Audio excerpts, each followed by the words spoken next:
Alors le contexte énergétique actuel aujourd'hui en Europe, c'est un contexte qui est marqué par d'un côté une intensification de la lutte contre le réchauffement climatique et donc des plans extrêmement importants de l'Union européenne et des États pour mener une transition énergétique ambitieuse et une décarbonation forte.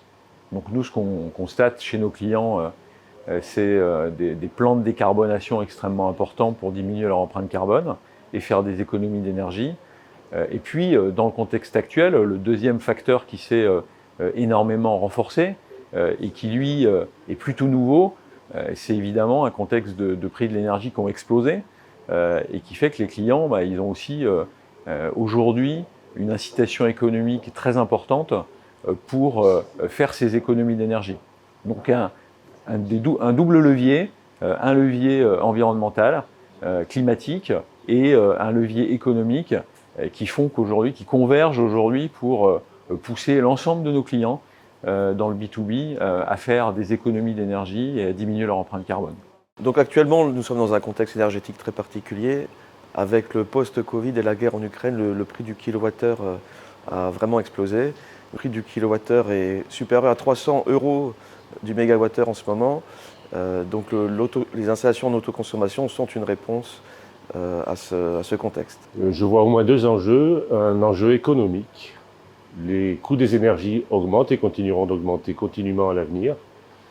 Et puis un enjeu environnemental qui dit consommation d'énergie, dit impact sur la planète, réchauffement climatique, dégradation du climat. Et en tant que citoyens, nous avons tous cette préoccupation. Le contexte énergétique dans le milieu de la réfrigération commerciale, pour l'instant, et comme dans la plupart des secteurs, est assez mauvaise au niveau des coûts de l'énergie, que ce soit électrique ou au niveau du gaz.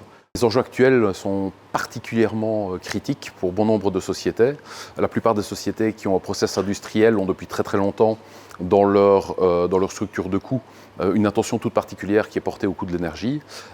Mais depuis quelques mois, la situation particulièrement difficile que nous rencontrons oblige ces sociétés à revoir leur stratégie et à réfléchir de façon extrêmement concrète à comment pouvoir assurer une certaine persistance de l'activité. Nous, dans le logement collectif neuf, avec l'application de la RE 2020, nous sommes effectivement très concernés par la performance énergétique. L'objectif est la diminution des émissions de carbone. Toute la filière de la construction est concernée par cette transition, les prescripteurs, fabricants, concepteurs et nous-mêmes installateurs. Le contexte énergétique actuel nous pousse dans le retranchement pour trouver des solutions. Concernant le tertiaire, c'était précédemment la RE 2020 qui nous a mené également avec la loi Elan, donc le décret tertiaire a amené des solutions à forte valeur ajoutée. Concernant l'industrie, ce sont aussi évidemment le décret tertiaire puisque l'industrie est concernée, mais essentiellement un vrai souhait de décarbonation de la part de nos clients en vue de se libérer de la solution gaz et également alléger leurs factures.